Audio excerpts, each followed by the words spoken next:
ہندوستانی مدارس جی سے جو طلبہ فارغ ہوتے ہیں وہ کئی طرح سے ان کا فراغت کے بعد ان کا رخ یا ان کی منزل کئی ایک ہوتی ہے. ابھی اس وقت یہ بھی رجحان ہو رہا ہے کہ بہت سارے طلبہ باہر، چاہے وہ قصیم یونیورسٹی ہو، سعودی یونیورسٹی ہو، وہاں جانا نہیں چاہتے. اچھا. ایسی بھی مثالیں ہیں کہ ان کی منظوری آئی، ایک آدھ سمسٹر وہ رہے، عمرہ حج کر کے اس بعد جو ڈراپ کر کے چلے آئے. کہ ہندوستانی مدارس ظاہر سی بات ہے یہ ہے عوامی تعاون سے چلتے ہیں. جی صحیح. اور عوام کا تعاون یا عوام کا تعلق جس قدر ان کی طرف زیادہ ہوگا اسی طرف وہ اپنے ہر طرح کے معیار کو بلند کرنے میں کامیاب ہوں گے. درست. تو عوام کا رجحان کم ہو رہا ہے مدارس کی طرف، کیونکہ یہی مدارس ہمیں جنازہ پڑھانے والے بھی دیتے ہیں، ہمیں نماز پڑھانے والے بھی دیتے ہیں، ہمیں نکاح پڑھانے والے بھی دیتے ہیں. پیدائش سے پہلے ایک بچہ جو جنین کی شکل میں ہے جی.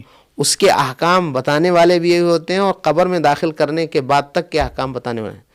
تو مدارس کے جو ہے یہی ہندوستان کے اندر اسلام کی بقا اور اسلام کی جو ہے تحفظ کا اول اور آخر جو ہے یہی سہارا ہے.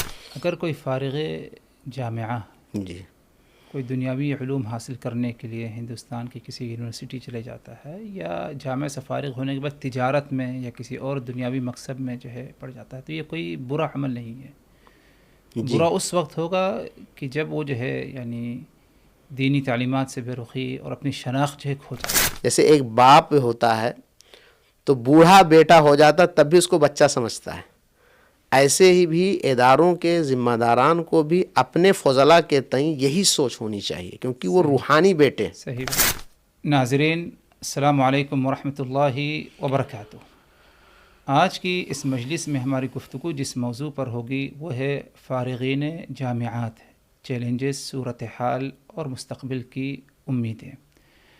موضوع بڑا ہی اہم ہے اور یہ آپ حضرات کو بتاتے چلوں کہ جامعات سے مراد ادھر دینی جامعات، شرعی جامعات، اسلامی تعلیمات حاصل کرنے کے لیے جو ادارے پائے جاتے ہیں، چاہے بر صغیر اور بالخصوص ہندوستان میں یا ہندوستان کے باہر، جیسے کہ کافی لوگ رخ کرتے ہیں مدینہ منورہ جا کر کے جامعہ اسلامیہ میں دینی تعلیمات حاصل کرتے ہیں.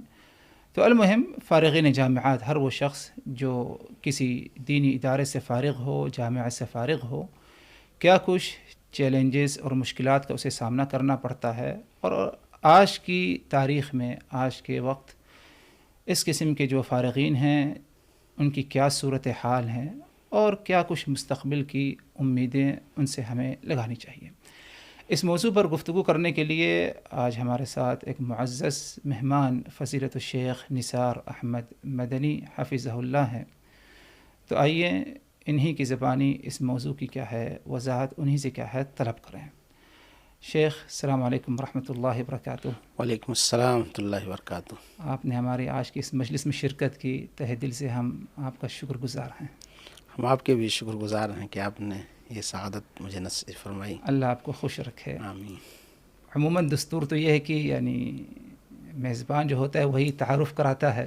جی جی. لیکن آج تھوڑا سا یہ چاہت ہے کہ آپ ہی کی زبان سے آپ کا مختصر تعارف ہو جائے. یعنی ابتدائی در سے کریے کہ یعنی دینی تعلیم وغیرہ کا رجحان الحمدللہ جو ہے آپ یعنی کئی اداروں سے فراغت حاصل کی، آخری جو ادارہ رہا جامعہ اسلامیہ مدینہ منورہ سے، اس کے بعد وطن عزیز آپ لوٹ کر کے آئے اور ایک سلسلہ آپ کا جو ہے الحمدللہ چلتا رہا اور ابھی تک باقی ہے. اللہ تبارک و تعالیٰ اس میں برکت دے. تو مختصر تعارف اپنی زبانی جو ہے کرا دیجیے.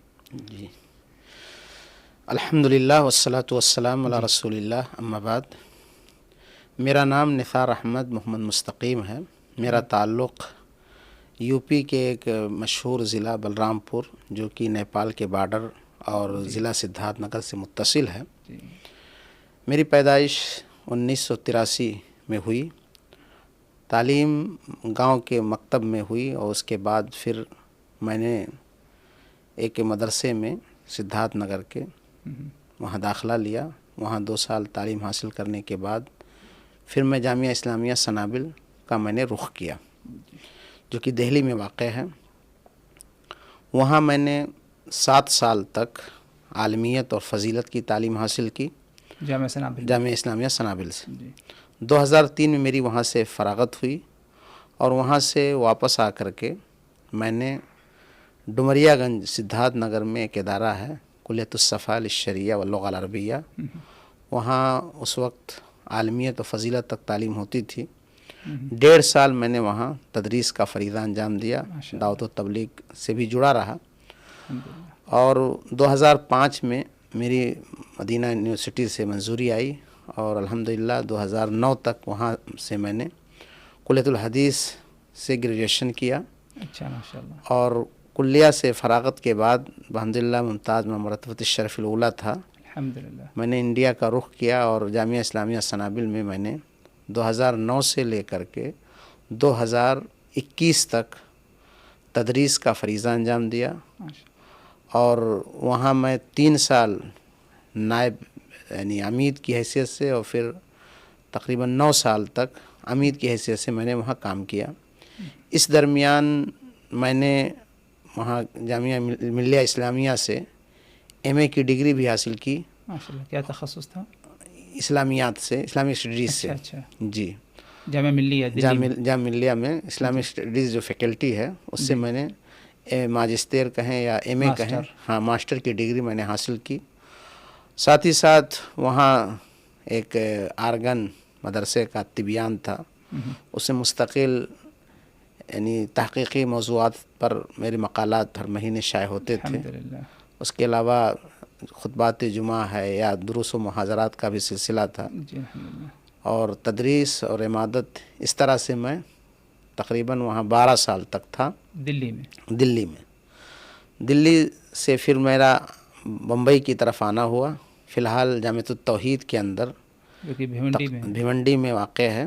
یہ ممبئی سے بالکل متصل ہے، قریب ہے، ممبئی ہی کے مضافات میں اس کو شمار ہوتا ہے.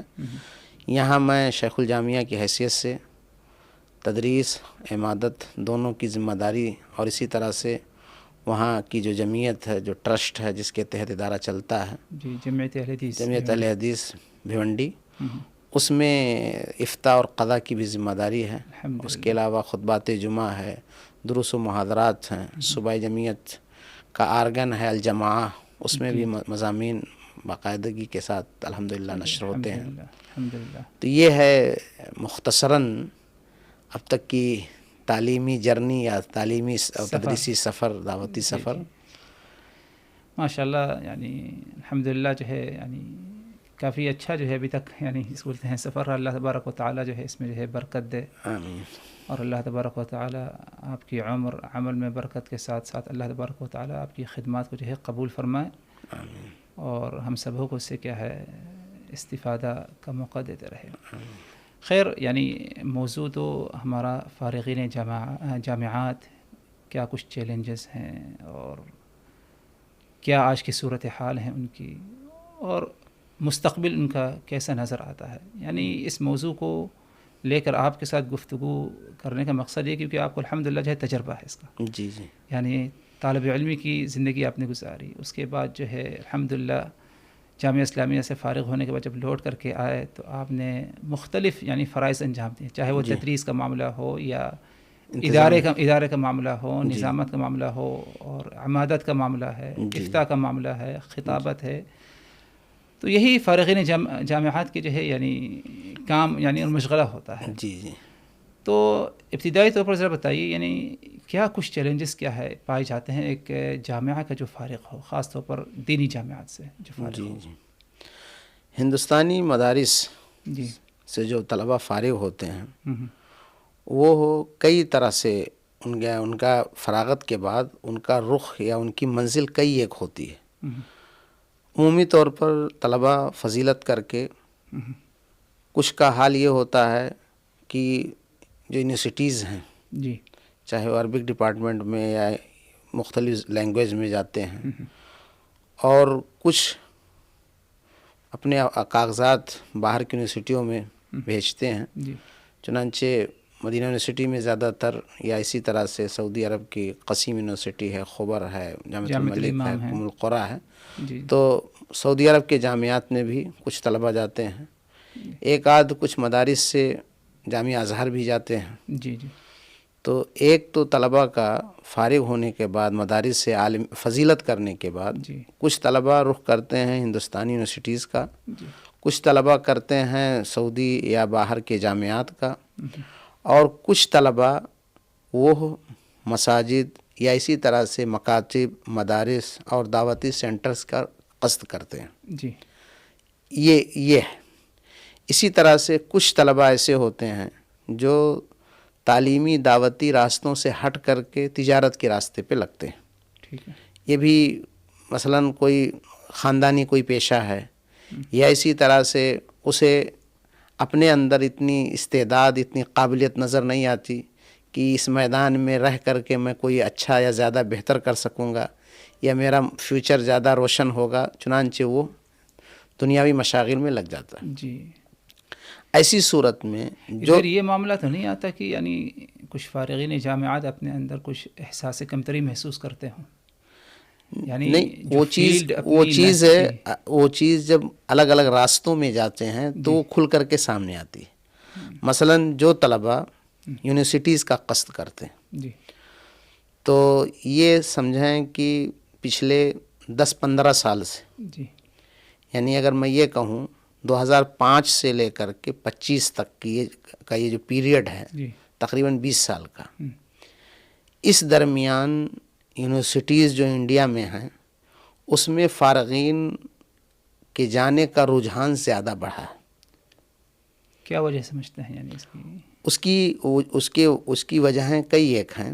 پہلی بات تو یہ ہے کہ جو مدارس اہل حدیث مدارس، ان مدارس میں اور اسی طرح سے احناف کے مدارس میں بنیادی فرق یہ ہے کہ عمومی طور پر احناف کے مدارس میں عصری علوم نصاب میں بہت نہ کے برابر یا سرے سے نہیں ہوتے، اچھا، اور ہندوستانی یعنی سلفی مدارس کے اندر ان کا 25%، 30%، 20% یہ نصاب کا لازمی حصہ ہوتے ہیں۔ اور اہل مدارس اس لیے داخل کرتے ہیں کیونکہ دین سب کے لیے، انسان مختلف سیکٹر میں جا کے کام کرے گا، جی تو ظاہر سی بات ہے اگر اس نے عالمیت کی ہے، فضیلت کی ہے، گریجویشن، ماسٹر اور وغیرہ ڈگریاں کی ہیں، تو اگر وہ انگریزی زبان اس کو آتی ہے، تو ہندوستان کے اندر کئی ایسی یونیورسٹیاں ہیں جہاں عربک پڑھانے والے داہریہ قسم کے ہوتے ہیں، اسلام و مسلمانوں کے خلاف وہ باتیں کرتے ہیں، یعنی عربی زبان سے واقفیت ہے، اس کے باوجود جو ہے بلکہ عربی زبان کے لیکچرر ہیں۔ تو جیسے میں ایک مثال دوں، جہاں یعنی وہ جے این یو ہے، جی جے این یو میں طلبہ بتاتے ہیں کہ ایسے ایک آدھ ٹیچر رہتے ہیں جو اسلام کے خلاف باتیں کریں گے، وہ عربک اور انگلش کے دونوں کے ماہر ہوتے ہیں۔ مدارس کے طلبہ کو ٹارگٹ کرتے ہیں کیونکہ عمومی طور پر سب مدرسوں کی بات نہیں، بہت سارے مدارس کے اندر انگریزی طلبہ کی کمزور ہوتی ہے، ان کے اندر اتنی شدھ بدھ ہوتی ہے کہ وہ سمجھتے ہیں، لیکن فی البدیہہ یا فی الفور وہ جواب دے دیں، اپنے معلومات کو ڈیلیور کر سکیں، یہ چیز کم آتی ہے، اور اسی مقصد کے تحت وہ کامیاب ہو جاتے ہیں۔ یعنی مخالف جو سامنے، ہاں، جو پروفیسر ان باتوں کو رکھتا ہے، چونکہ یونیورسٹیوں میں ہر طرح کے لوگ ہوتے ہیں، صحیح، اور یہ اہل حق ہیں، تو اہل حق اپنی بات نہیں کہہ پاتے، اس لیے وہ اس طرح کی باتیں کرتے ہیں۔ تو مقصد کہنے کا یہ ہے کہ اپنے یہاں جب دین سب کے لیے ہے، تو اب ہمارے یہاں ہندی زبان بھی ہے، اردو بھی ہے، انگریزی بھی ہے، علاقے کے اعتبار سے مراٹھی اور بنگالی زبان بھی ہے، جی تاکہ اپنی باتیں، حق باتیں، توحید کی باتیں وہ ہر زبان میں پیش کر سکیں۔ اس مقصد کے تحت داخل کیا گیا، لیکن اس کا ایک سائیڈ ایفیکٹ کہیں یا منفی پہلو یہ سامنے آیا کہ جو طلبہ، بلکہ ابھی اس وقت یہ بھی رجحان ہو رہا ہے کہ بہت سارے طلبہ باہر، چاہے وہ قصیم یونیورسٹی ہو، سعودی یونیورسٹی ہو، وہاں جانا نہیں چاہتے۔ اچھا، ایسی بھی مثالیں ہیں کہ ان کی منظوری آئی، ایک آدھ سمسٹر وہ رہے عمرہ حج کر کے، اس بعد جو ڈراپ کر کے چلے آئے. یعنی موقع مل جاتا ہے، اس کے باوجود جو ہے ہاں، آگے نہیں بڑھتے. اس کی کئی وجہیں ہیں. پہلی وجہ یہ ہے کہ منظوری دیر میں آتی ہے. جی، بچہ فارغ ہوا، 1 سال 1.5 سال 2 سال ویٹ کیا. اچھا، ایک وجہ تو یہ ہے تاخیر سے. اب وہ بچہ اگر یونیورسٹی میں لگ گیا ہے تو ظاہر سی بات ہے اس کو یہ یقین ہے کہ میں 3 سالہ کورس کر کے ہم مستقبل کے اعتبار سے خوشحال ہو جائیں گے. جی. تو اب وہ 2 سال کر لیا، 1 سال کی وجہ سے نہیں جانا چاہتا. دوسرا یہ ہے کہ وہاں جانے کے بعد وہ یہ دیکھتا ہے کہ آگے ہمارا مستقبل کیا، تو اس لیے جو ہے نہیں جانا چاہتے. اور وہاں جو جاتے ہیں، یونیورسٹیوں کا ماحول ایسا ہے کہ اوپن ماحول ہے. بہت سارے طلباء، ہاں بہت سارے طلباء وہ اپنا دینی تشخص کھو دیتے ہیں. اور بہت تو سب سے بڑی جو ہے مشکل ہوتی ہے جب اپنی شناخت جو ہے ضائع کر دے. اور ایسے بھی ہیں جو منہجی خلل کے شکار ہو جاتے ہیں. مدارس سے نکل کر کے مدارس اور اہل مدارس کے خلاف وہ باتیں کرتے ہیں، خلاف سوشل میڈیا پہ باتیں لکھتے ہیں. اس ماحول کا ان کے اوپر غلط اثر ہوتا ہے. اور اس کے بعد جو ہے ابھی وہ مختلف سیکٹر میں کام کرنے جاتے ہیں. تو اب ایک مدرسے کا یا مدارس کی تعلیم کا جو مقصد تھا، وہ مقصد ان کے ناحیے سے فوت ہوتا نظر آتا ہے. کچھ ایسے ہیں جو علماء سے جڑے ہونے کی وجہ سے وہ باقی رہتے ہیں، اور بہت کم ایسے ہیں جو ہندوستانی یونیورسٹیز میں جانے کے بعد وہ دینی میدان میں آ سکیں. ورنہ وہ ایک طرح سے اس راستے کو پورے طور پہ چھوڑ دیتے ہیں. دوسرا طبقہ مدارس سے نکلنے والوں کا ہے. یعنی پچھلے 20 سالوں کی بات ہو رہی ہے، جو سعودی جامعات یا باہر کے جامعات میں آتے ہیں. جی، اس سے قبل ان کی وضاحت کریں. جو دوسرا طبقہ ہے، یعنی یہ ایک بہت بڑی یعنی مشکل بات ہے. یعنی کہ ایک عرصے تک اس نے کسی دینی ادارے میں وقت گزارا، اس کے بعد جو ہے پوری یعنی اپنی دنیا ہی بدل دیتا ہے. یعنی بلکہ اس میں اگر آپ یہ اضافہ کریں کہ اس وقت جی ایک اچھی خاصی تعداد طلباء کی ان بڑے مدارس میں، جن کے معادلات تقریباً ساری بڑی یونیورسٹیوں میں ہیں، زندہ یونیورسٹیوں میں، وہ اس کو ایک طرح سے پلیٹ فارم کے طور پر استعمال کرتے ہیں. یعنی وہ مدرسوں میں آتے ہیں، درسیات سے زیادہ ان کی خارجی، یعنی شروع ہی سے ان کی سوچ یہ ہوتی ہے ہمیں یونیورسٹی میں جانا. تو اب وہ جو ہے اپنی اتنی پڑھائی کرتے ہیں جس سے ان کا پاسنگ مارک ملے، آگے جائیں، لیکن اصل فوکس ان کا ہوتا ہے کہ ہم یونیورسٹی میں کیسے سکسیس ہو جائیں گے. تو آپ اپنے تجربے کے مطابق یعنی ذرا کہیے، کیا کوئی طریقہ ہے اس معاملے کو روکا جا سکتا ہے آج؟ تو اب ایسی صورت میں جی یہاں پر جی ایک معاملہ یہ ہے. جی تو اس کے لیے اصل چیز کیا ہے کہ یہ بہت بڑا لمحہ فکریہ ہے. ظاہر سے بات ہے، آسان نہیں ہے. لمحہ فکریہ ہے کہ انہیں مستقبل میں روزگار فراہم کرنا، مستقبل میں ان کے لیے لائحہ عمل تیار کرنا، انہیں کیسے کارآمد بنائیں اس کے بارے میں سوچنا. کیونکہ اتنے جینیس اور اتنے ذہین و فطین اور اچھے بچے جنہوں نے یونیورسٹی کا قصد کیا اور انہیں وہاں پر سبز باغ نظر آئے، انہوں نے ایم اے کر لیا، جی آر ایف نکال لیا، پی ایچ ڈی کر لیے، اسکالرشپ اچھی پانے لگے. تو اب ظاہر سی بات ہے کہ جس بندے نے اتنی موٹی رقم اسکالرشپ کے نام پہ دیکھ لی ہے، وہ مدرسوں میں کیسے آئے گا جہاں کا معیار یعنی تنخواہ اس کے اسکالرشپ سے کم ہے. صحیح. تو اس لیے وہاں جانے والے پیچھے پلٹ کر کے اداروں کی طرف نہیں آتے. اگر آتے ہیں تو پھر ایسی صورت میں نقد کرنے کے ناحیے سے انہیں مدرسے یاد آتے ہیں، ورنہ نہیں یاد آتے. تو اداروں کی کچھ ذمہ داریاں بنتی ہیں ادھر. تو اداروں کی بھی ذمہ داریاں بنتی ہیں. جن کا ذکر ابھی آئے گا آگے انشاءاللہ. کہ اداروں کو کیسے اپنے آپ کو مضبوط کرنا ہے تاکہ یہ خلا جو ہے پر ہو سکے. جی. اسی طرح سے جو طلبہ مدارس سے فارغ ہو کر کے باہر کے جامعات میں جاتے ہیں، جی. تو باہر کے جامعات میں جانے والے طلبہ ان کی کوشش ہوتی ہے کہ ہم وہیں پر ایم اے کر لیں، پی ایچ ڈی کر لیں، یا نہیں تو فارغ ہوتے ہیں تو وہ بھی ہندوستانی مدارس میں کم آنا چاہتے ہیں. وہ کوشش کرتے ہیں وہیں کہیں جالیات میں یا کہیں کسی سیکٹر میں لگ جائیں.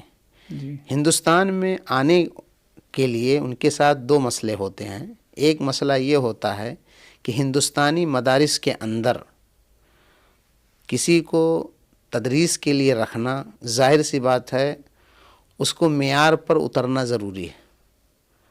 ایک طالب اگر وہ مدینہ یونیورسٹی یا کسی یونیورسٹی میں پڑھائی کے قابل ہو گیا جی.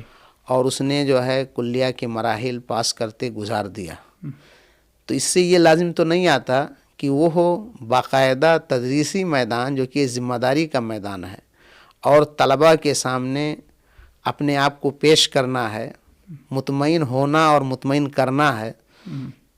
تو ایک تو یہ ان کے سامنے بہت بڑا چیلنج ہوتا ہے. صحیح. دوسرا چیلنج یہ ہوتا ہے کہ ان کے ذہن میں یہ ہے کہ ہمیں موٹی تنخواہ ملنی چاہیے، یا موٹی نہیں تو کم از کم حالات کے حساب سے ہمیں اتنا رہے جس سے کہ ہمارا گزارا ہو جائے.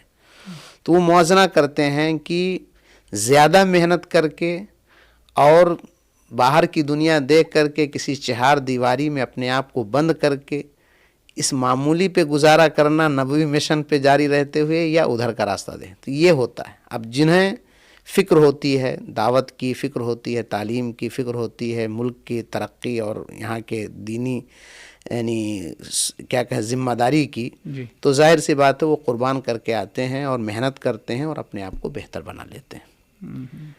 تو یہ ایک صورتحال ہے ان کی جو یہاں آتے ہیں. لیکن ایسے آنے والے اگر آپ ایک سروے نکالیں پچھلے 20 سال سے یا 15 سال سے، تو آپ کو ایم اے پی ایچ ڈی کے کر کے آنے والے زیادہ ملیں گے، لیکن کلیہ کے فارغین آپ کو کم ملیں گے. اچھا. اور اس کی بھی وجہ یہ ہے کہ ایم اے اور پی ایچ ڈی کے جو فارغین ہیں ایسوں کے لیے باہر اب مواقع نہیں سعودی میں کے اندر یا باہر، کیونکہ ایک سلسلہ ہوتا تھا وہاں سے متعین کیے جاتے تھے دعات، تقریباً وہ سلسلہ شبہ ختم ہے. تو اب ظاہر سی بات ہے انہیں اپنے علم کو بچانے کے لیے، اپنے اسٹیٹس کو مینٹین کرنے کے لیے، اور تقریباً عمر نبوت کو پہنچ چکے ہوتے ہیں، تو اب ایسی صورت میں وہ اپنے آپ کو اتنا مالی اور مادی اور ہر اعتبار سے مستحکم کر لیتے ہیں کہ وہاں جائیں گے عام لوگوں کے مقابل میں معیار زندگی بھی بہتر رہے گی، تو وہ یہاں کر کے ہوتے ہیں. لیکن جو کلیہ کے مراحل سے آتے ہیں وہ کم آنا چاہتے ہیں. یہ ہے باہر جو پڑھنے جاتے ہیں ان کا. تیسرا طبقہ یہ ہے جو ہندوستان کے مدارس میں پڑھ کر کے اور ہندوستان میں رہنا چاہتے ہیں. تو جیسا کہ میں نے پہلے ذکر کیا، ایسے لوگ دو طرح کے ہوتے ہیں.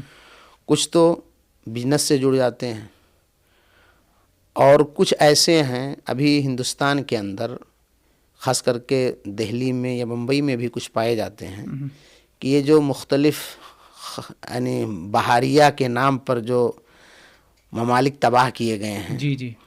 تو وہاں جو چیزیں استعمال کی گئی ہیں ان استعمال کردہ چیزوں کے نتیجے میں مریضوں کی ایک لمبی فہرست تیار ہوئی. اللہ.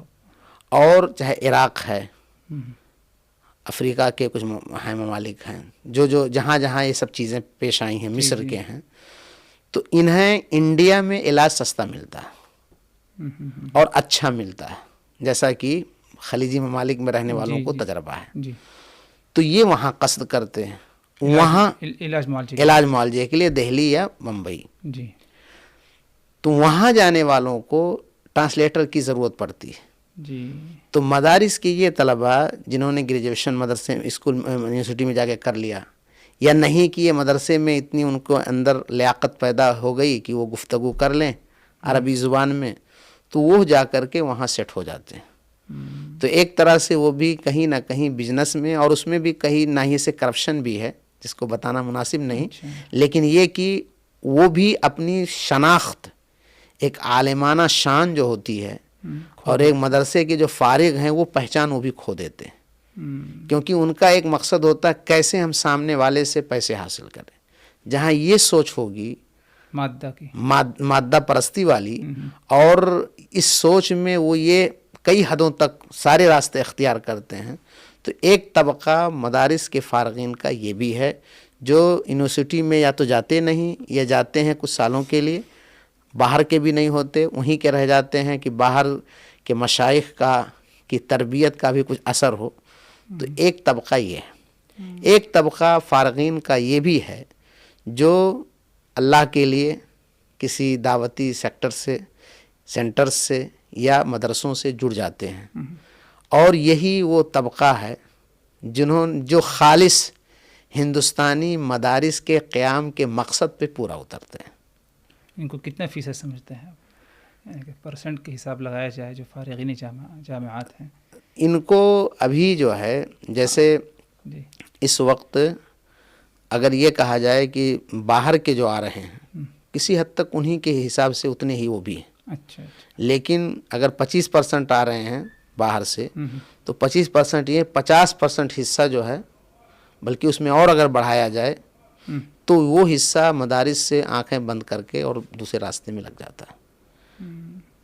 یعنی 50% جو اپنے آپ کو جو ہے بالکل جامعات سے جوڑنا نہیں چاہتا، جو کچھ سیکھیں، اور اسے ہم بہت آسانی سے، ابھی ہم کہیں نہ جائیں، صرف کوئی شخص جو بڑے ادارے ہیں ان کا جائزہ لے لیں کہ اس میں پچھلے 10 سالوں میں 20 سالوں میں کتنے لوگوں کی آمد ہوئی ہے، کس طرح کے لوگوں کی آمد ہوئی ہے، وہ ساری چیزیں سمجھ میں آ جائیں گی۔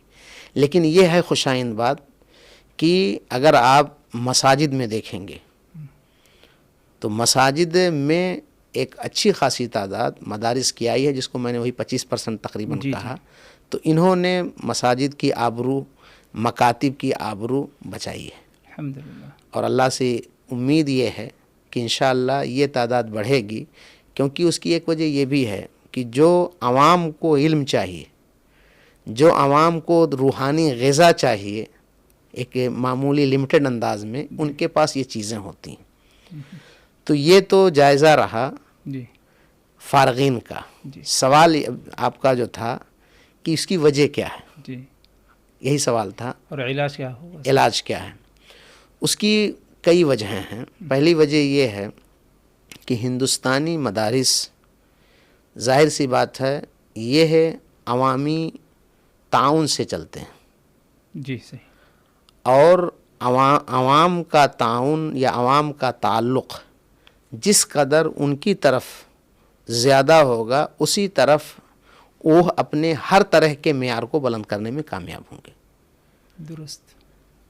تو عوام کا رجحان کم ہو رہا ہے مدارس کی طرف، مادی ناحیے سے، تعاون کے ناحیے سے۔ پہلے درجے پر جو ہے عوام کی ذمہ داری ہے۔ ہاں، اس کی وجہ کیا ہے؟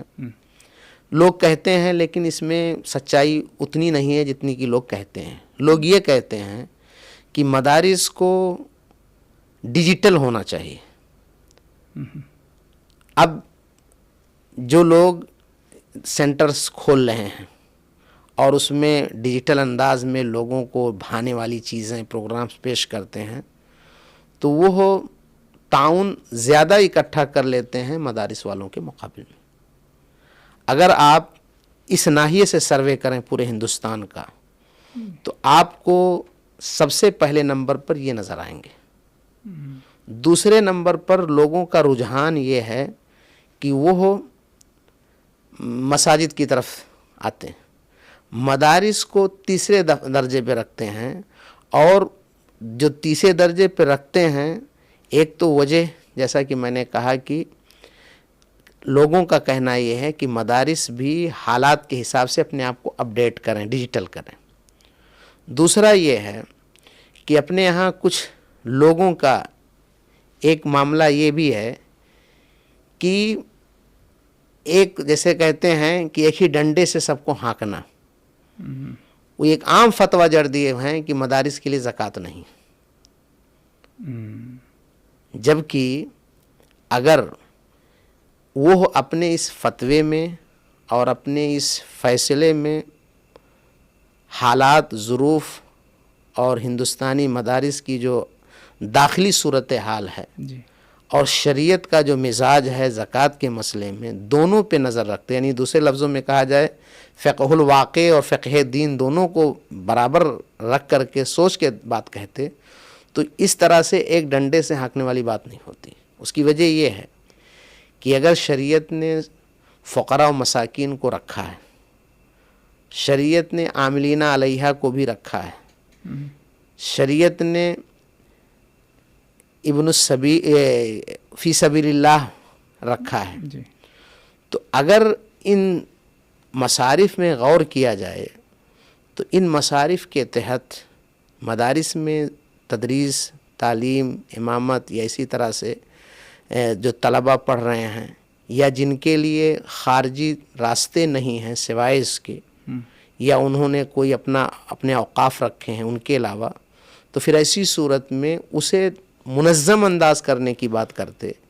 اس راستے میں جو لوگ غلط کر رہے ہیں، یعنی کیا کہتے ہیں، مدارس کے نام پر اپنے لیے جو چندے یا تعاون اکٹھا کر رہے ہیں، ان کا راستہ بند کرنے کے لیے یا ان کے خلاف باتیں کرنے کے لیے آپ کچھ ایسا لاہ عمل پیش کرتے تو شاید عوام جو پہلے سے مدارس سے کٹنا چاہ رہی تھی تعاون کے باب میں، اس انداز میں نہ کٹتی۔ اس کا سب سے بڑا نقصان کیا ہے کہ ابھی جب کسی بھی ادارے کے ہاں چھوٹا ہو یا بڑا ہو، ہر ایک کی ضرورت، چھوٹا ہے چھوٹے کے ناحیے سے، بڑا ہے بڑے کے ناحیے سے۔ اگر آمدن کا سلسلہ کم ہے تو ظاہر سی بات ہے وہ معیاری اساتذہ کا انتخاب نہیں کر پائے گی، صحیح، وہ طلباء کو وہ سہولیات نہیں دے پائیں گے جو سہولیات طلباء کو مطلوب ہیں۔ وہ نصاب میں حالات کے حساب سے مضامین کا اضافہ کرنے اور ان مضامین کے تحت ماہرین فن کو اکٹھا کرنے پہ قدرت نہیں رکھ پائیں گے۔ ایسے ہی مدارس کے اندر جو مینٹیننس کے نام پر یا تعلیم اور رہائش اور ساری چیزوں کے نام پہ جو ضروریات ان کو مطبخ، سیلری وغیرہ کے علاوہ پڑتی ہیں، ان ناحیے سے وہ نہیں سوچ پائیں گے۔ تو اس کی وجہ سے معیار تعلیم میں بھی کہیں نہ کہیں خلل پایا جاتا ہے، اور یہ بھی بہت بڑا یعنی فیکٹر کہیں یا بہت بڑا سبب ہے جس کی وجہ سے فارغین مدارس کہیں نہ کہیں اداروں کی طرف، دینی مراکز کی طرف یا دعوتی سینٹرز کی طرف نہ آ کر کے دنیا کی طرف جاتے ہیں۔ ایسے ہی جب یہاں پر خلل ہے جی تو ہمارے اداروں کا ایک بہت بڑا المیہ یہ بھی ہے کہ ہم باہر کی جامعات میں دیکھتے ہیں یا ہندوستانی یونیورسٹیز میں دیکھتے ہیں کہ ہر فن کا متخصص، اسپیشلسٹ، وہ اسی فن میں ہی محنت کرتا ہے اور اس فن میں اپنی قربانیاں پیش کرتا ہے۔ نتیجہ یہ ہوتا ہے کہ اس کو مرجع کا درجہ حاصل ہو جاتا ہے۔ صحیح، ہمارے یہاں یہ ہے کہ چاہے وہیں کا فارغ ہو یا باہر کا فارغ ہو، حتیٰ کہ ایم اے پی ایچ ڈی کر کے جانے والوں کا ہی مسئلہ یہ ہے کہ وہ کتابوں کا یا مواد کے ایک اچھی خاصی فہرست ان کے حوالے کی جاتی ہے تدریس کے نام پر، مزید یہ کہ انہیں ان مواد کو پڑھوایا جاتا ہے ان سے جو ان کا تخصص، وہ مادے ان کے تخصص میں داخل نہیں تھے۔ صحیح، اب ظاہر سی بات ہے ایک استاد جس کے پاس مواد بھی ہیں، اضافی ذمہ داریاں بھی ہیں، اس کی اپنی ذمہ داریاں بھی ہیں، جی دعوتی اور بہت سارے کاز ہیں اس کے سامنے، تو وہ بندہ کیسے اپنے صحیح معنوں میں حق ادا کر پائے گا؟ یہ بھی ایک بہت بڑا المیہ ہے۔ تخصص کا خیال رکھا جائے۔ ہاں، اس کے علاوہ ہمارے یہاں مدارس میں الا ماشاء اللہ ایک ہوتا ہے، ہم نے مدینہ میں پڑھا، ایک مادہ تھا طرق التدریس کا، استاد ایک مادے ہی کے طور پر پڑھاتا تھا۔ طرق التدریس میں خاص یعنی پڑھانے کا جو طریقہ ہاں، ہے، مہارت ٹیچر ہے۔ ٹریننگ جیسے جی، جی، یونیورسٹیز میں ہوتے ہیں، جی جی اپنے یہاں یہ تصور ہی نہیں ہے۔ ہندوستان کے مدارس میں یہ تصور ہی نہیں ہے۔ جیسے ہوتا کیا ہے کہ ایک بندے کو یعنی کسی بھی ذمہ داری کے لیے منتخب کر دیتے ہیں، مسجد کا کسی کو متولی بنا دیا جاتا ہے، جی تو مسجد کا جو متولی بنایا گیا ہے اس کو تولیت کا معنی نہیں معلوم، اس کی ذمہ داریوں اور لوگوں کے حقوق اور لوگوں کے معاملات کا علم نہیں ہے۔ اگر آپ نے تدریس کے لیے کسی کو رکھ لیا ہے تو اگر وہ صرف عبارت فہمی جانتا ہے تو ظاہر سی بات ہے اس فن کے ما لہو ما علیہ متعلقہ چیزوں کو کیسے بیان کرے گا؟ نہیں کر سکتا۔ تو یہ بھی ایک بہت بڑا المیہ ہے اپنے یہاں، جس کی بنیاد پر ہمیں وہ پروڈکٹ مارکیٹ میں نظر نہیں آتے جو پروڈکٹ کما حق ہو اپنی ذمہ داری نبھا سکیں، اور جب نہیں اپنے ایسے بھی پائے گئے ہیں کہ انہوں نے اپنے آپ کو اداروں میں داخل کیا لیکن داخل کرنے کے بعد وہ نہیں چل سکے، نتیجتاً انہوں نے اپنا راستہ بدل دیا۔ تو فارغین کے تعلق سے یہ بھی ایک چیز ہے۔ یعنی ابھی تک میں نے جو سمجھا کہ پہلا جو طریقہ ہے علاج کا وہ ذمہ داری ہے عوام الناس کی، جی، اور دوسرے درجے پر کیا ہے ذمہ داری آتی ہے اداروں کی۔ ادارے جو ہے اپنے یعنی سلیبس یا جو سبجیکٹ ہیں، مواد دراسیہ ہیں، اس کا جو ہے جائزہ لیں اور طلباء کو جو ہے ٹریننگ دیں کہ کس طرح جو ہے پڑھایا جاتا ہے، تعلیم دی جاتی ہے۔ یہی میں نے ابھی تک سمجھا، یعنی یہ دوسرے درجے پر آتا ہے، لیکن اول درجے پر کیا ہے عوام کی ذمہ داری ہے۔ جی جی جی، اور یہ چیز نبی صلی اللہ علیہ وسلم جب دعوت کا آغاز کرتے ہیں جی، تو ہم دیکھتے ہیں کہ آپ صلی اللہ علیہ وسلم شروع سے اخیر تک حضرت خدیجہ مالی تعاون کے لیے، حضرت ابو بکر کے تعلق سے آپ خود کہتے ہیں کہ جتنا انہوں نے فائدہ پہنچایا کسی نے ان کا بدلہ اللہ ہی دے گا۔ جی، تو یہ ایک ریڑھ کی ہڈی کی حیثیت رکھتی ہے۔ ابھی ہم جب مدارس کو دیکھتے ہیں تو مدارس کے اندر کم سے کم 5 طرح کی ٹیمیں جو ہے کام کرتی ہیں۔ اگر یہ ٹیمیں ایکٹیو رہیں تو کوئی بھی ادارہ، کوئی بھی یونیورسٹی، کوئی بھی اپنا جو ہے یعنی اپنے فرائض کو انجام دینے میں پیچھے نہیں رہے گی۔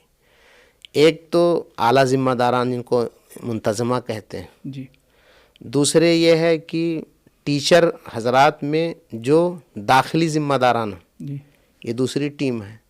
تیسری ٹیم مدرسین کی ہے۔ چوتھی ٹیم جو ملازمین وہاں کام کرتے ہیں، جی، اور 5ویں ٹیم جو ہے محسنین کی ہے۔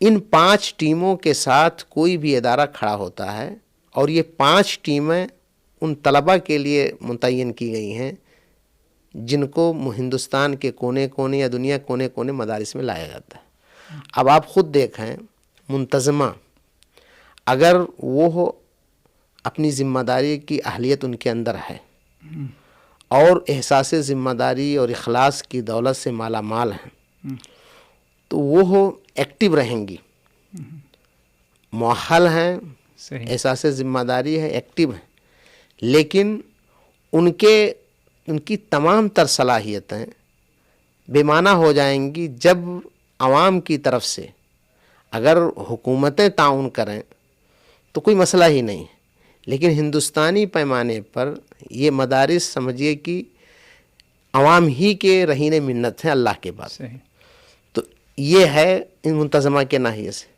اب منتظمہ اگر اپنی ذمہ داری کے ناحیے سے جو ان کی ذمہ داری ہے، کیونکہ یہ ہے مین کی ہے جو کہ عوام سے بھی اس کا تعلق ہے، اور ادارے کے جو ان کے بعد 4 ٹیمیں ہیں جی، ان پر یہ جو ہے کیا ہے اثر انداز ہوتی منتظمہ، منتظمہ، اچھا، کیونکہ منتظمہ کا کام ہے باہر سے ایک باپ جیسے کما کر لاتا ہے، تو ایسے ہی باپ کی حیثیت باپ کی حیثیت سے تو باپ صرف باہر ہی نہیں دیکھتا ہے، باپ کی ذمہ داری گھر کے ہر فرد سے ہے، نیچے سے لے کر اوپر تک۔ جی، جی، تو کوئی بھی ادارہ اگر اس کے منتظمہ جو ہیں مؤہل ہیں اور منتظمہ جو ہے یعنی کہیں کہ ہر ناحیے سے وہ ایکٹیو ہیں اور کامیاب ہیں اپنی ذمہ داری میں، تو پھر آگے جو ہے وہ اسی حساب سے ذمہ دار رکھیں گے اداروں میں،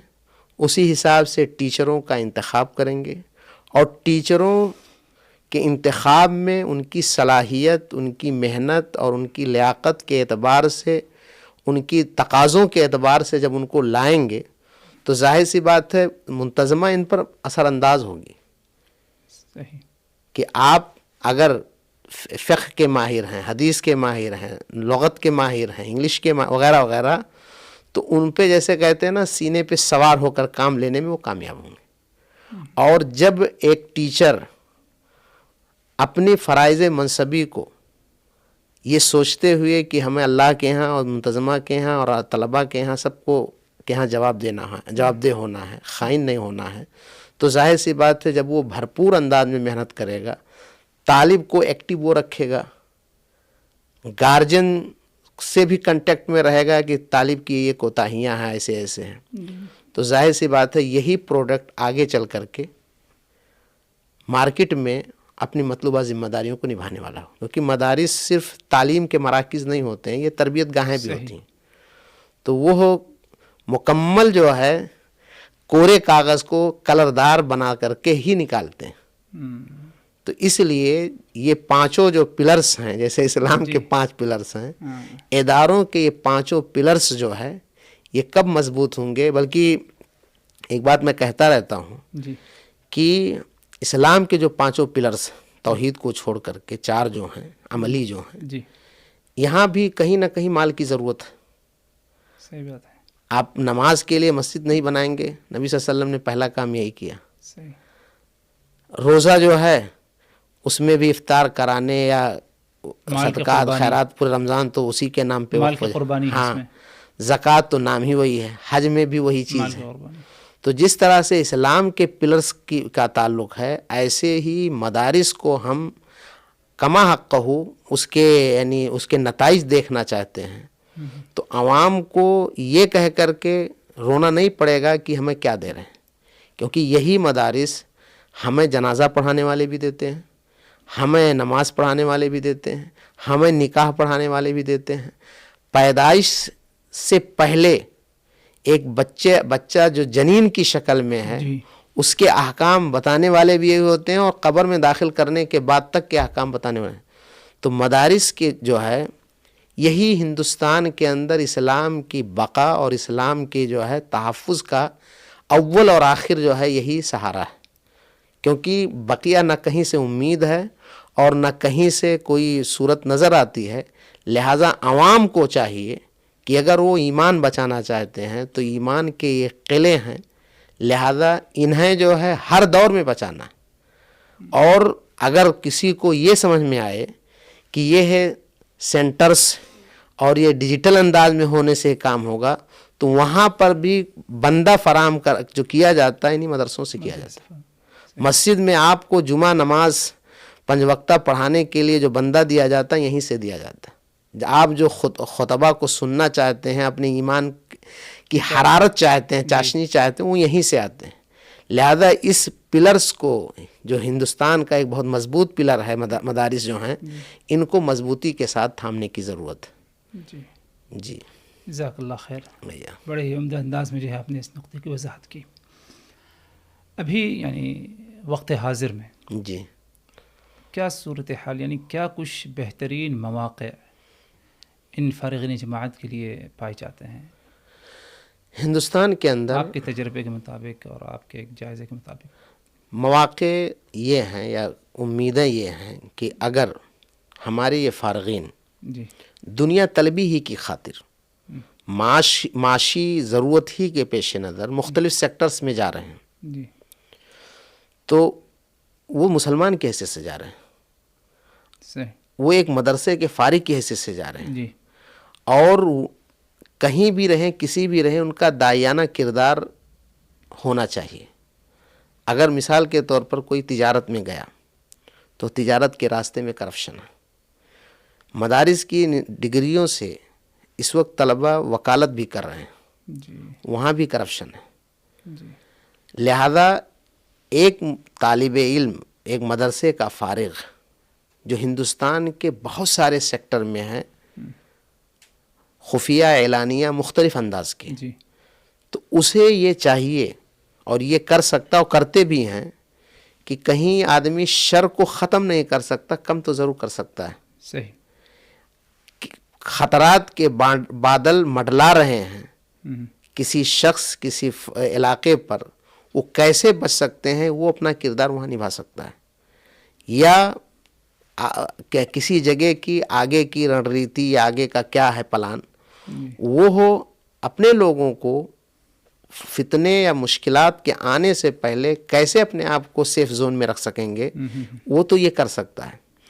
تو ایک مدرسوں کا جو فارغ ہے، جس طرح سے اس وقت ہم یہ سمجھتے ہیں کہ ارتداد کی لہریں چل رہی ہیں، تو ایک مدرسے کا فارغ وہ ہو اگر یہ تہیہ کر لے کہ ہم جو ہے جس سیکٹر میں ہیں، اپنی قوم کے لیے، اپنے مدارس کے لیے، اپنے علاقے کے لیے، اپنے مسلک مذہب کے لیے اگر ہم مفید ہو سکتے ہیں تو یقیناً وہ بہت بڑا کارنامہ انجام دے سکتا ہے۔ اور یہ بہت خوشائند بات یہ ہے کہ ہم پچھلے 25-30 سال پیچھے اگر جاتے ہیں، یا اس زمانے میں ہم دیوبندی مدارس یا حناف کے مدارس کی طرف دیکھیں تو وہ یہ کہتے ہیں ہمارے ہاں انگریزی پڑھانا حرام ہے، کہتے آئے ہیں، نصاب کا حصہ ہم نہیں رکھیں گے، کیونکہ ہم جو ہے ادارے قائم کیے ہیں مسجدوں کو ائمہ دینے کے لیے، مدرسوں کو اور مکاتب کو اساتذہ دینے کے لیے۔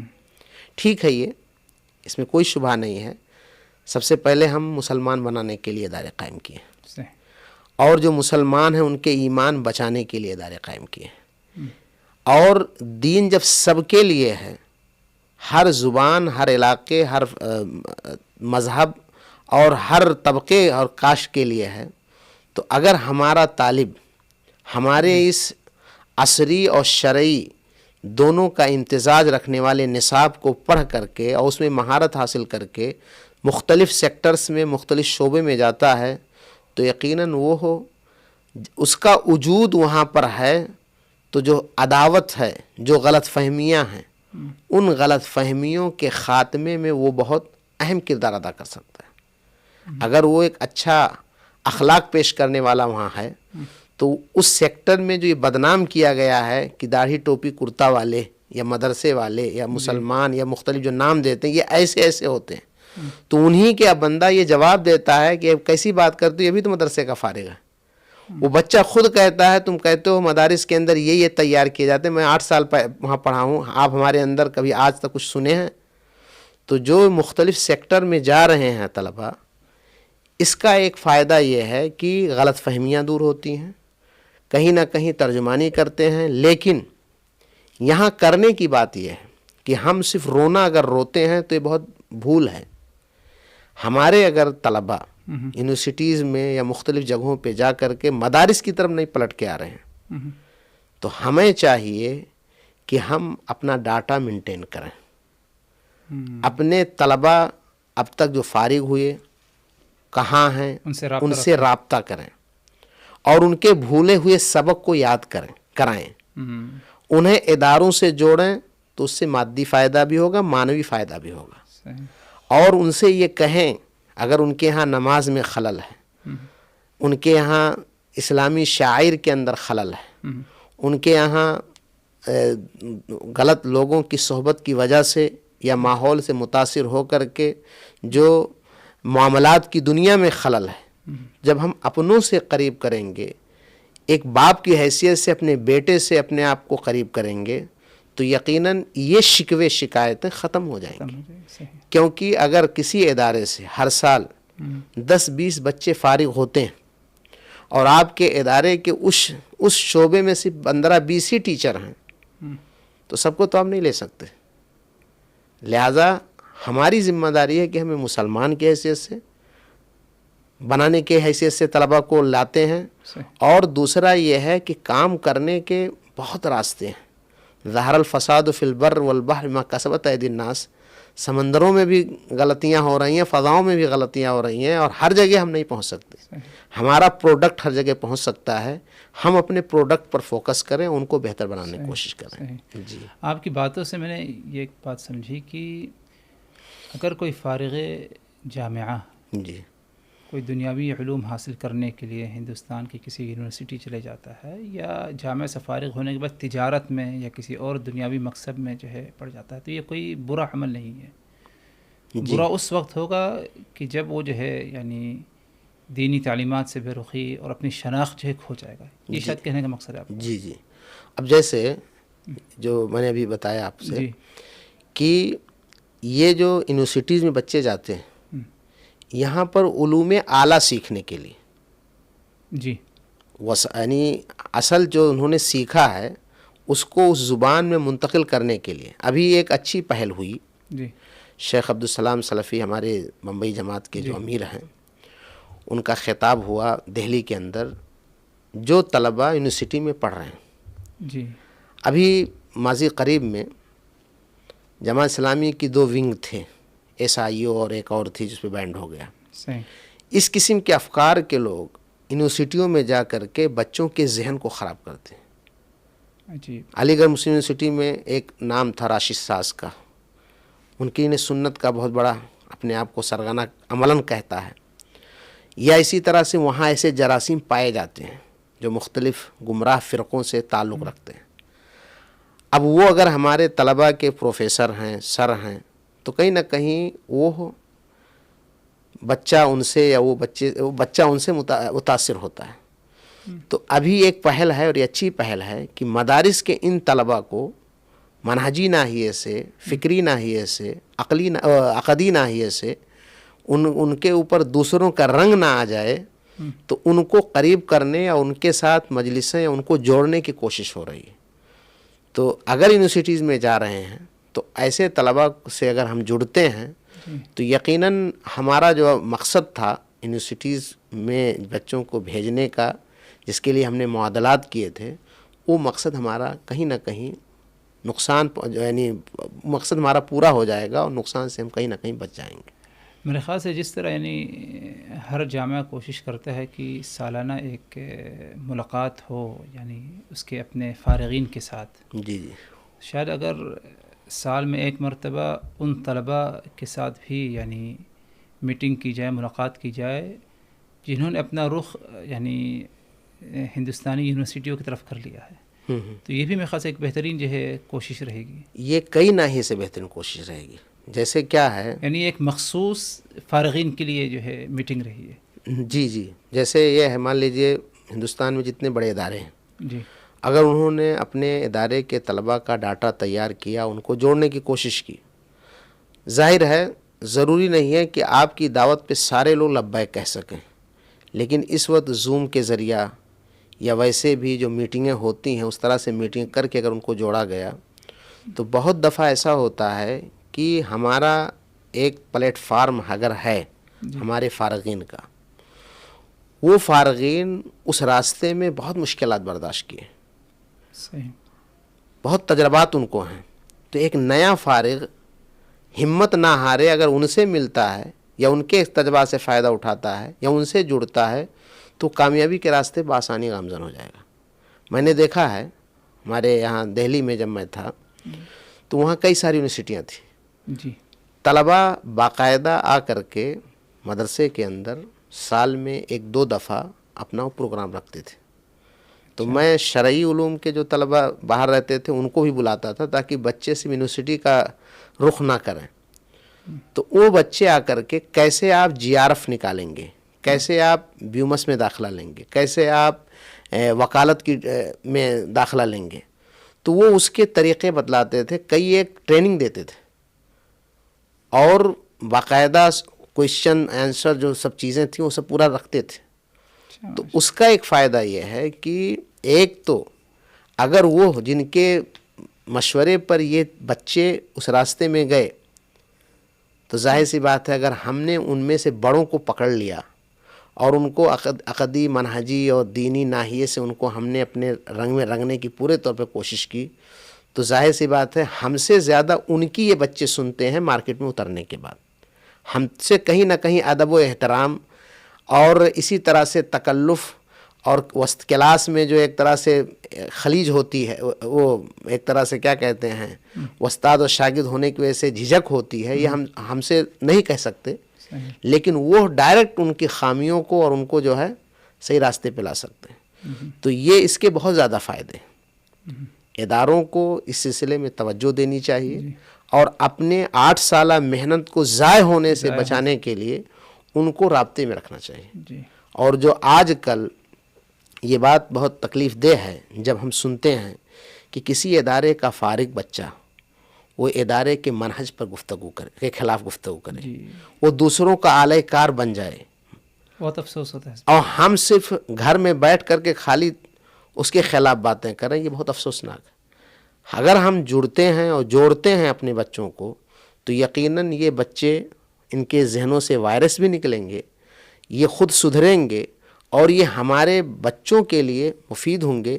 اور اگر ان بچوں میں سے کچھ صاحب حیثیت ہیں تو ادارے کے لیے فائدہ مند بھی ہوں گے مادی ناحیے سے. جزاک اللہ خیر.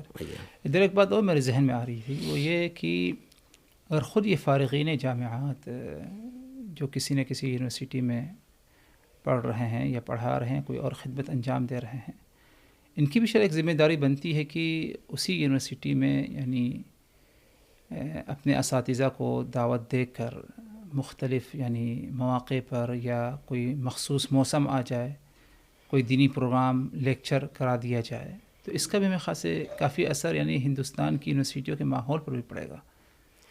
اب ایسا ہے, ہندوستان کی جو یونیورسٹیاں, جی, چاہے وہ دہلی میں ہوں یا علی گڑھ میں ہوں, ان یونیورسٹیوں میں اپنے ادارے کے, اپنے اداروں کے, جی, سلفی اداروں کے طلباء دیر سے گئے.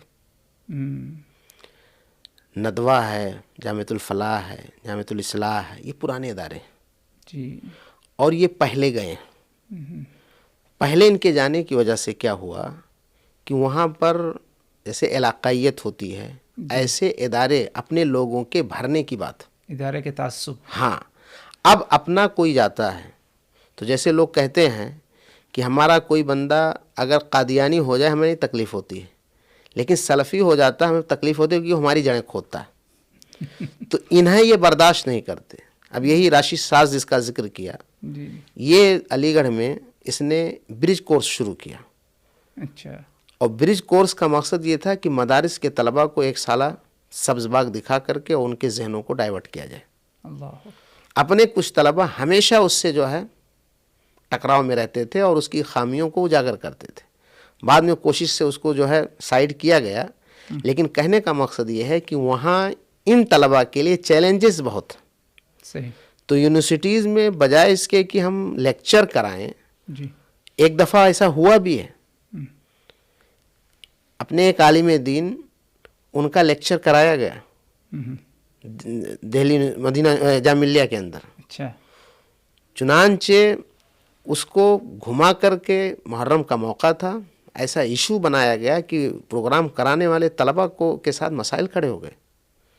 جی, تو اس لیے صورتحال زیادہ اچھی نہیں ہے, لیکن یہ بات ہے کہ اگر اپنے طلباء کی ایک اچھی خاصی تعداد یونیورسٹی میں جا رہی ہے, جی, اور خوشی کی بات یہ ہے کہ یہ طلباء اپنے معیار کی بنیاد پر ان غیر منہجی اساتذہ کی نگاہوں میں بہت اچھے ہیں. کیونکہ ہر جگہ کیا چاہیے, ہمارا پروڈکٹ اچھا ہو. صحیح. ہم 8 سالہ محنت کیے ہیں ان بچوں پر, اور وہ 2-3 سال میں وہ چاہتے ہیں کہ اس کو ہم کیش کرا لیں, اپنا بنا لیں. تو اپنے طلباء کی ایک اچھی خاصی تعداد اگر یونیورسٹیز میں جا رہی ہے تو یہ طلباء اپنا ایک یونین بنا کر کے, جی, اپنی ایک ٹیم بنا کر کے, یہ کہیں نہ کہیں پروگرام کے ذریعہ نہیں لیکن انفرادی طور پر ان اساتذہ کے ذہنوں کے وائرس کو بھی نکال سکتے ہیں. بالکل. لوجیکل انداز میں موقع محال دیکھتے ہوئے بہت کچھ کر سکتے ہیں, اور کیا بھی ہے لوگوں نے. صحیح. تو یہ بہت اچھی چیز ہے اور خوشائند ہے آئندہ مستقبل کے ناحیے سے بھی کہ یونیورسٹیز میں جا رہے ہیں تو ہم ان کو سیدھے یہ نہ کہہ دیں کہ وہ راہ راست سے بھٹک گیا, لیکن یہ بھی نہیں کہ ہم ضرورت سے زیادہ ان سے امید لگائیں. لیکن یہ ہے کہ اپنا, جیسے ایک باپ ہوتا ہے تو بوڑھا بیٹا ہو جاتا تب بھی اس کو بچہ سمجھتا ہے, ایسے ہی بھی اداروں کے ذمہ داران کو بھی اپنے فضلاء کے تئیں یہی سوچ ہونی چاہیے, کیونکہ وہ روحانی بیٹے. صحیح بات. جی, جزاک اللہ خیر. آتے ہیں تھوڑا سا ذاتی تجربات آپ کے. جی بتائیں. یعنی خیر سب جو باتیں آپ نے کہیں تجربات ہی کی بنیاد پر کہی ہے, لیکن کوئی اگر ایسا معاملہ پیش آیا ہو آپ کی جو ہے سفر میں, چاہے تعلیمی سفر ہو یا آپ نے جو یعنی خدمات جو انجام دیے ہیں ابھی جی تک، چاہے تدریسی ہو قضا ہو، ایسا تجربہ یا ایسا معاملہ، ایسا حادثہ جس میں فارغین کے لیے کچھ عبرت ہو، نصیحت ہو اور سبق حاصل کیا جا سکتا ہو؟ ہاں، ایک دو واقعات جی جی ہیں. بالکل جی. پہلا تو یہ کہ جب میں یعنی مکتب میں پڑھتا تھا جی تو شروع سے یہ خواہش تھی کہ عالم بننا. الحمدللہ. ہمارے ایک استاد تھے تو وہ چاہتے تھے کہ ایک ہندوستان میں اسکولوں میں بورڈنگ کے اعتبار سے کوئی اسکول پڑھائی ہے تو درجہ 2 یا 3 میں وہ لوگ اس میں داخلہ لیتے ہیں اور پورا خرچ گورنمنٹ برداشت کرتی ہے. اچھا. تو جو استاد تھے اتنے مشفق تھے اور اتنا ان کا اثر تھا کہ ساری کارروائی ان کے کہنے پر کی گئی، اچھا. لیکن دل ایک سیکنڈ کے لیے اس کی طرف مائل نہیں تھا. تو جس دن اگزام دینا تھا اس دن جو ہے میں سو گیا جان بوجھ کر کے کہ ہمیں جو ہے نہیں جانا ہے اور ہمیں عالم بننا ہے، کیونکہ کچھ لوگوں کا یہ طعنہ تھا کہ چونکہ یعنی میں اپنے خاندان کا چھٹا انسان ہوں، یعنی اسلام لانے کے بعد خاندانی طور پر جی. اس میں کوئی عالم دین نہیں تھا. تو لوگ کہتا، اور کئی لوگ مدرسوں میں گئے لیکن نامکمل کر کے بھاگ آئے، تعلیم پوری نہیں ہوئی. پوری نہیں کی. محمدیہ میں گئے، جامع منصورہ مالیگاؤں میں اور بھی جگہوں پر، لیکن کچھ نہ کچھ حادثات ہوئے لیکن وہ لائن انہوں نے چینج کر دی. اور کچھ دوسرے خاندان کے تھے اس میں تھے تو لوگ یہی کہتے اس میں کوئی ہو نہیں پائے گا. تو یہ میں نے تہیہ کیا کہ نہیں، ہمیں اسی لائن میں رہنا. تو اللہ کا فضل رہا کہ لگے رہے اور ابھی تک اللہ تعالیٰ مرتے دم تک قائم رکھے. ایک بات یہ. جی. دوسری چیز یہ ہوئی کہ جب میں دہلی منتقل ہوا، دہلی یعنی اپنے سدھارتھ نگر میں مدرسے سے دہلی سنابل آئے. ہاں آیا، تو پہلا سال ہی تھا یا دوسرا سال تھا. تو اس میں یہ ہے کہ میں جو ہے یعنی وہاں کے کورس کو جو پڑھ کے آیا تھا ہلکا سمجھتا تھا، تو طبیعت نہیں لگتی تھی. تو دلی میں کسی بچے نے بہکایا کہ چھوڑ دیتے ہیں پڑھائی. خیر اس نے جو ہے وعدہ کیا، لیکن اچھا ہوا وعدہ خلافی کیا. اس نے جو ہے پھر یعنی عین موقع پر، میں تو مکمل طور پہ تہیہ کیا تھا لیکن وہ مکر گیا. اسی درمیان میں ہوا یہ کہ ایک پرانا طالب تھا تو اس سے جو مدرسوں میں انجمنیں ہوتی ہیں اس نے غلطی کی، ناانصافی کی میرے ساتھ. اچھا، آپ کے ساتھ. جی. تو اب میں بھی کم عمر تھا، میں وہیں بول گیا کچھ. اس نے جا کے ذمہ دار سے شکایت کر دی. تو ذمہ دار سمجھتے تھے کہ یہ پڑھنے میں اچھے ہیں، یہ ہیں وہ ہیں، لیکن انہوں نے سمجھایا کہ دیکھیے آپ کی بات معقول ہے لیکن آپ کو سب کے سامنے ایسا نہیں کرنا چاہیے، ذمہ دار ہیں یہ. اس موقع پر میں نے ان سے مشورہ لیا کہ شیخ پڑھنے میں دل نہیں لگتا ہے، بتائیں کیا کریں. انہوں نے مجھے ایک مشورہ دیا اور وہ مشورہ بہت سنگ میل ثابت ہوا. اور میں اس کے حوالے سے یہ کہوں گا کہ کسی بھی طالب علم کو اپنا معیار اگر بلند کرنا ہے تو اس پر عمل کرنا چاہیے. انہوں نے کہا کہ اس وقت، اب تو شاید نہیں نکل رہا ہے، ایک پرچہ نکلتا تھا ندوۃ العلماء سے الرائد کر کے، ہر ہفتے نکلتا تھا. تو انہوں نے کہا، وہ خود ندوی تھے، انہوں نے کہا اس کو جاری کرا لیجئے. تو اس وقت ندوۃ العلماء میں اس وقت تو سب کا انتقال ہو گیا. علی حسن ندوی رحمۃ اللہ علیہ تھے، اس کے علاوہ رابع حسنی بھی تھے اور اسی طرح واضح رشید تھے، کئی سارے تھے. تو ان سب کے معیاری مضامین شائع ہوتے تھے اور میں اس وقت ثانیہ میں تھا، ثانیہ متوسطہ میں. تو میں نے اس کو جاری کرایا اور تقریباً 1.5-2 سال تک وہ پرچے آتے تھے اور میں اس کو جو ہے حل کرتا تھا، الفاظ معنی نوٹ کرتا تھا، لکھتا بھی تھا، مضمون کی شکل میں گفتگو کرتا تھا. تو اس نے جو ہے میرے علمی معیار کو یا عبارت فہمی وغیرہ کو کافی بلند کیا.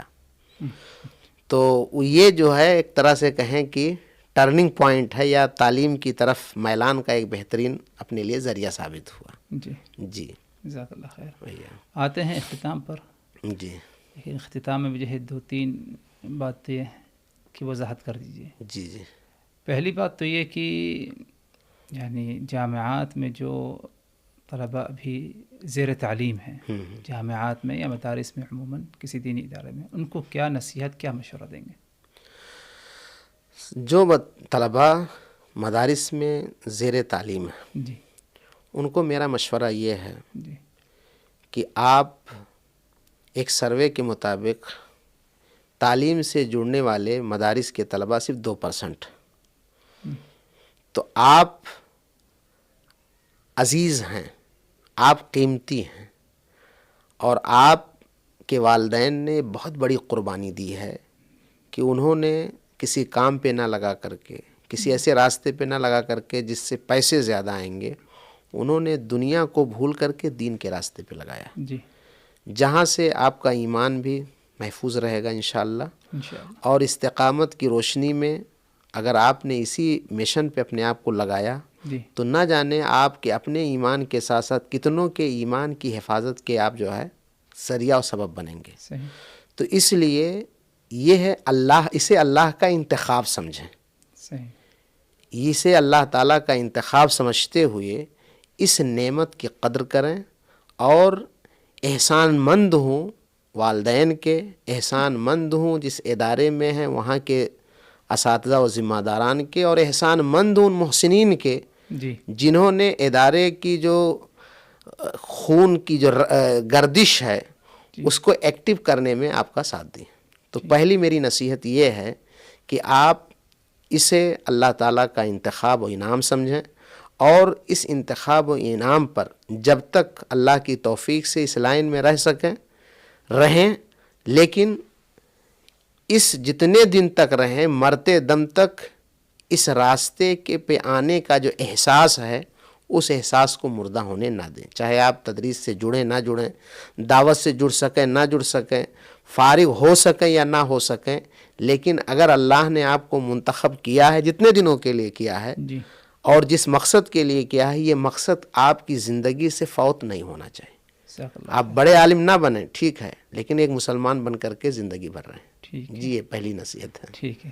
ٹھیک۔ ایک دوسری بات جو اختتام میں ہے وہ یہ تو آپ نے جو بتایا، یہ جو ابھی زیر تعلیم ہے، جی فارغین جامعات یا کوئی اگر دینی ادارے سے فارغ ہے، سب سے بڑی اس پر کیا ذمہ داری یعنی سمجھی جائے؟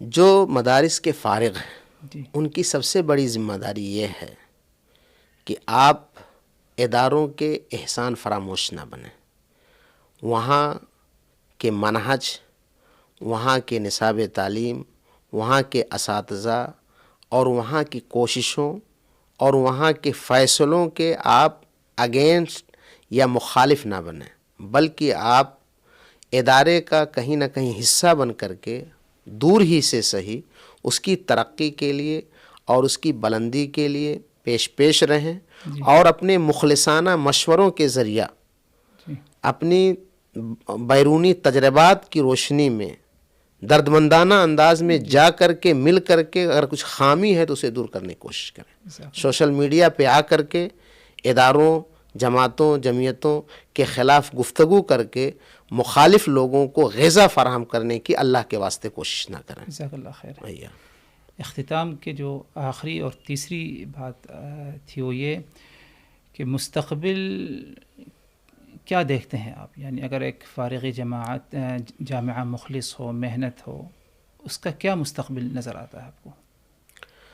اس کا جو مستقبل ہے جیسا کہ میں نے خیر مستقبل اللہ کے ہاتھ میں ہے، لیکن جی مسبب الاسباب اللہ ہے، لیکن ایک انسانی ایک تجربہ بھی ہوتا ہے جس کے بارے میں امیدیں انسان کی رہتی ہیں۔ تجربات تو یہ ہیں کہ اگر عوام جی یہ سمجھ جائے کہ اللہ نے ہمیں علم نہیں دیا ہے، ہمیں جو کچھ دیا ہے اس کے ذریعہ اگر ہم بھی جو ہے اہل مدارس کے ساتھ جڑ کر کے نیک لوگوں کی اور مصلحین کی فہرست میں شامل ہو جائیں، اگر یہ جڑتے ہیں تو ہمیں یقین ہے کہ جس طرح سے شیخ البانی رحمۃ اللہ علیہ نے اپنی سلسلہ صحیحہ کے شروع میں المستقبل الاسلام کہا ہے، تو یہ مدارس بھی انشاءاللہ جس طرح سے مختلف چیلنجز کا سامنا کرتے ہوئے لاک ڈاؤن تک کے موقع پر بھی وہ اپنی بقا کے لیے جو ہے ہم کوشش کرتے رہے اور قائم رہے، ختم نہیں ہوئے، انشاءاللہ وہ بھی قائم رہیں گے۔ اس لیے ہمیں عوام سے بھی، خواص سے بھی اور تمام لوگوں سے یہ اپیل ہے کہ ہندوستان کے اندر اگر یہ مدارس مساجد نہ رہے تو اندلس کی فہرست دہرائی جائے گی، اور غرناطہ اور چند جگہوں کے علاوہ ہندوستان میں بھی قلعے اور فلاں فلاں کے علاوہ کوئی نام لینے والا نہیں رہے گا۔ اس لیے تمام لوگوں سے یہی میں درخواست کروں گا کہ یقیناً ہندوستان کے مدارس یہ آبرو ہیں اسلام کے، مساجد آبرو ہیں اسلام کے، اور یہ آبرو اسی صورت میں سلامت رہیں گے جب تک کہ ہم سب اپنی اپنی حیثیت کے حساب سے اپنا سمجھتے ہوئے، جیسے اپنے گھر کو بچانے کے لیے ہم کوشاں رہتے ہیں، ایسے ہی ہم اپنے ایمانی مراکز کو بچانے کے لیے کوشاں رہیں گے۔ تو انشاءاللہ یہ مدارس پہلے سے کہیں زیادہ ایکٹیو ہو کر کے اور بہتر انداز میں اسلام کا کام کریں گے۔ جزاکم اللہ خیر، بارک اللہ فیکم۔ بڑے ہی عمدہ انداز میں آپ نے اس موضوع کی وضاحت کی۔ اللہ تبارک و تعالی آپ کی عمر میں، عمل میں، علم میں کیا ہے برکت دے۔ آمین۔ اور امید کرتے ہیں کہ بار بار اس طرح کا جو ہے ہمیں موقع دیں گے کہ کسی نہ کسی موضوع پر کیا گفتگو ہوتی رہے گی انشاءاللہ۔ اللہ تعالیٰ آپ کو بھی جزائے خیر دے کہ آپ نے یہ اعزاز بخشا، اور اس ادارے کا بھی میں شکر گزار ہوں کہ انہوں نے یہ موقع فراہم کیا۔ اللہ تعالیٰ سے دعا ہے کہ اللہ تعالیٰ جو باتیں ہم لوگوں نے سچی اور صحیح کہی ہیں، ان باتوں کو جو ہے لوگوں کے دلوں میں اتارے اور ان کو عملی انداز میں مولا نافذ کرنے کی توفیق عطا فرمائے۔ آمین آمین، بارک اللہ فیکم۔ ناظرین، یہ رہا ہمارے یعنی موضوع کی وضاحت کہ فارغین جامعات کیا چیلنجز اور کیا صورتحال اور مستقبل کیا ہے ان کا۔ اس موضوع پر ہمارے مہمان نے جو ہے بہترین روشنی ڈالی۔ اللہ تبارک و تعالی ہم سبوں کو ان باتوں کو اچھی طرح سمجھنے کی، یاد رکھنے کی، عمل کرنے کی کیا ہے توفیق دے، اور جلد ہی انشاءاللہ کسی ایک اور موضوع کے ساتھ کیا ہے آپ کی خدمت میں کیا ہے حاضر ہوں گے۔ اس وقت تک کے لیے اللہ تبارک و تعالی کی حفاظت میں۔ والسلام علیکم ورحمۃ اللہ وبرکاتہ۔